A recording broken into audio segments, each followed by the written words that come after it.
Hello everyone, welcome to a book haul, but this one are books I did not purchase. These are books that I got from my library. I've been wanting to go to the library for a bit. So with my I keep wanting to say January TBR, I have read one book from my TBR.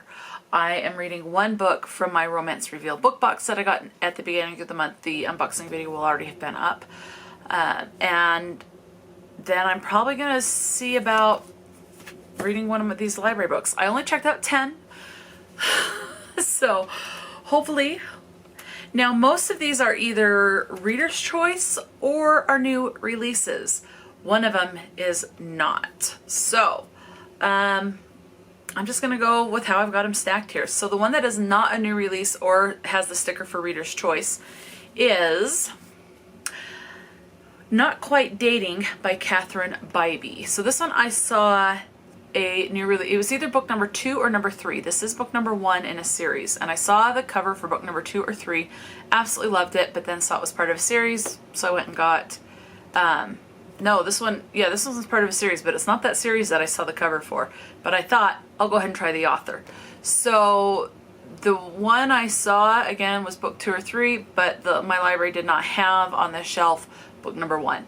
So someone either checked it out or it was at a different library or something. But I thought I still want to try that because I absolutely loved the cover. And it looks like this one, she's got a cowboy hat on, so it looks like this might be a Western romance. It does have the romance sticker. So, I don't know what any of these are about. I just checked when I was getting these books to see if it was either the first in a series or if they were standalones. So, can I remember which ones were first in a series or standalones? No, but still, I just made sure of that. Okay, so Not Quite Dating by Bybee. Her love is working the graveyard shift as a waitress. Single mother Jessie Mann has no time to waste on a Texan with big dreams and a skinny wallet. And that's just what she sees when Jack Morrison ambles into the diner where she works. I get it. Okay. Continuing on. After a childhood of financial instability, Jessie swore she'd do better by her son.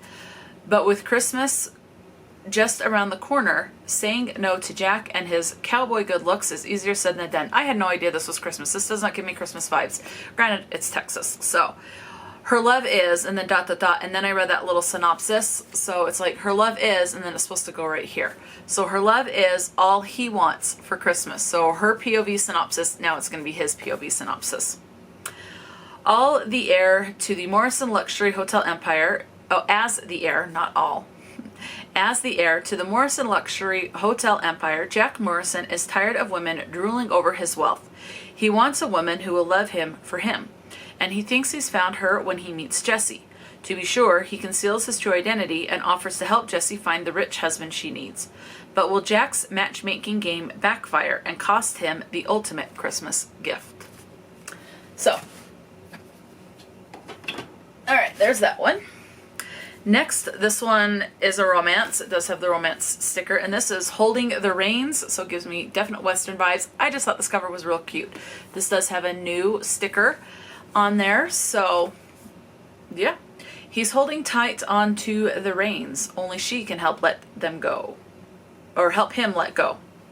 This is written by Ashley Hopes. It does say it's a Silver Pines novel, so I think this one was first in a series. Take a deep breath and let go of the reins. It says it's a steamy cowboy, and then the sticker is covering it. Let's see. Okay. Cecilia C.C. Ashby is finally escaping the toxic relationship that has consumed her entire adult life. She's returning to her hometown of Laurel Creek, Kentucky, and to her family's horse ranch, unsure of what the future holds. Nash Carter, the newly retired superstar of the Dallas Stars, is Laurel Creek's hometown hero, local business owner, and notorious bachelor. He's also the unofficial 4th sibling in the Ashby clan. It's been years since his days of tormenting Cece with her older brothers, Wade and Cole. So, when Cece needs a job, he feels drawn to help her. Nash can't seem to take his eyes off his best friend's sister, and it seems she's been staring right back, but with animosity left over from his childish teasing back in the day. Despite their initial reluctance, the fire between them ignites, and it isn't long before they jump into the flames. Next up, this one is a Reader's Choice. Now, the Reader's Choice at my library comes with a ballot. And it says, read, vote, win. Reader's Choice at the county library. Read, choose one or more Reader's Choice books. Vote, rate from 1 to 5 stars, win. Enter the ballot for a chance to win a $30 gift card. A gift card will be given away at each county library branch location. Okay.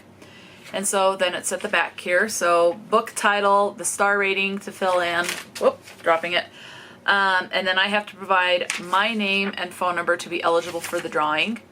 Complete a ballot for each book you read and return the ballot to any county library branch. The more you read and vote, the better your chance to win. Okay, so submission deadlines. So there are 2 submission deadlines. So April 30th is the first one. October 31st is the second one. So April 30th, it says for the January to April Reader's Choice selections. And we are in January. So I'm going to put this back in there, so remember to do that. I would love to win a $30 gift card. I mean, who wouldn't? So this one is The Penny Mansions by Stephen Mayfield. With the Spanish flu pandemic on the rise, a former gold rush town, once the largest city of the Pacific Northwest, is threatened with extinction via eminent domain should their population fall below 125 citizens. To save their homes, former Madame Maud Dollarhide, her mixed-race granddaughter Bountiful, and their fellow council members agreed to sell 4 abandoned mansions for a penny apiece if the buyers will stay in town long enough to be counted in the 1920 census. Soon, an eclectic cast of newcomers arrives, including a New York actor and his questionably familial family, a lawyer with an agoraphobic wife, mute son, and austere nanny. 6 excommunicated Mormons. Wasn't expecting that. Okay, 6 excommunicated Mormons, and the great nephew of the town's hated former boss. As real estate developer and political Gerald Dredd plots to foil the council's plan, the new families move in and knock over the first domino in a row that includes 3 romances, 12 sticks of dynamite, an unintentionally hilarious community theater production, an investigation by a Chicago insurance detective, and last of all, murder. So the line "the excommunicated Mormons," I do know in the religion, and probably in a lot. I think too there's another religion, but I do know in the Church of Jesus Christ of Latter-day Saints, or the Mormon religion, however you say it, you have to do something pretty severe. So I don't know all what qualifies, but it's got to be pretty severe for an excommunication. Okay, moving on, I have another Reader's Choice, and this one is At the Coffeeshop of Curiosities by Heather Weber. I thought it was Heather, but I thought it can't be quite 100% positive because the sticker's covering it up. So yeah, just a new or a Reader's Choice. I hate it when the sticker covers up part of the synopsis, as they have it right there. A mysterious letter and offer taken. When Ava Harrison receives a letter containing an unusual job listing soon after the sudden death of her ex-boyfriend, she thinks she's being haunted. The listing, a job as a live-in caretaker for a peculiar old man and his cranky cat in Driftwood, Alabama, is the perfect change to start a new life.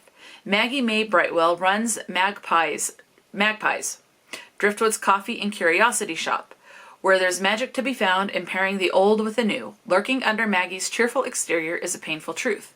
Keeping busy is the best way to distract herself from the lingering loss of her mother and her worries about her aging father. Ava and Maggie soon find their kindred spirits, as they are both haunted, not by spirits, but by regret. Both must learn to let go of the past to move on, because sometimes the waves of change bring you to the place where you most belong. That actually sounds pretty good. I just went off of cover and title.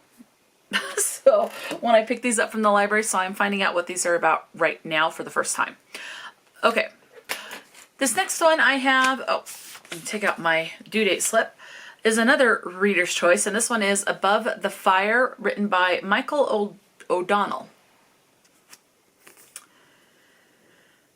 Laboring under a shared loss, Doug and his young son, Tim, set out on a late-season backpacking trip through the White Mountains of New Hampshire. They find beauty and solidarity in the outdoors, making friends along the trail and falling into the rhythms of an expedition. But when reports of warfare and social collapse reach the ranger station, Doug, seeking to protect the only family he has left, withdraws even further into the back country. The alpine weather presents its own dangers, as father and son must endure the elements, the solitude, and the ever-present threat of outsiders. As their isolation intensifies and the nature of the country's disorder becomes more unsettling, their bond with each other grows more fierce. And then their library sticker is covering the rest of that part of that synopsis, so I can't read the last like 2 sentences. But that's that one. So these books are due back to the library January 28th. There's no way I'm getting all these read by January 28th, but I can actually get rid of this paper or recycle it because I can usually renew books 2 or 3 times. I do have the library app on my phone, so I can renew these. Now, where these are new and Reader's Choice books, that may be limited, so I don't know if I'll be able to get to all of these before I have to take them back, but we will see. Next up is a new release, and this one is The House by the Cemetery by Lisa Childs. I like the color scheme on this one. And of course, the library sticker is covering up part of it. So, someone left home at 17. I'm guessing her name is River, because then it says River Swore, and then I can't read it. Let's see. Grew up at the Gold Funeral Home, and then something, I can't read it because of the sticker. Okay, here we go. Classmates constantly teased her for being part of the Ghoul family, where her own family denied that she was actually one of them. Her father, Undertaker Gregory Gold, certainly never acted like a loving parent. He was far more interested in profiting off other people's tragedies. But now Gregory has died, and River has surrendered to the pleas of her mother, Fiona, that she come back for his funeral. But the mourning period is cut short when it's revealed that Gregory died of poisoning, and Fiona is the #1 suspect in his murder. Clearly, Fiona, his third wife, and the funeral's home cosmetologist is being framed. There are plenty of more likely suspects, and River is determined to prove her mother's innocence. That she'll have to work with the sheriff, her high school enemy, is a small price to pay. With a fortune at stake, River is sure the killer lies among Gregory's first 2 wives and their children and grandchildren. Yet soon other discoveries will be made and long-standing secrets unearthed. But when more people are murdered, the danger hints closer to home than River imagined possible. Drawn back into the lives and lies of the Golds, she'll have to use every resource to keep herself and her loved ones safe. And this next one is the last Reader's Choice in this stack, and it is The Deep Sky by Yume. I'm not sure how to say that last name. Kitasei? I'm sure I said that way wrong. Okay. Let's see. It is the eve of Earth's collapse. One ship carries humanity's last hope. 80 elite individuals who will birth a generation in space. But halfway to the new planet, a bomb kills 3 crew members. Asuka, the only witness, is an immediate suspect.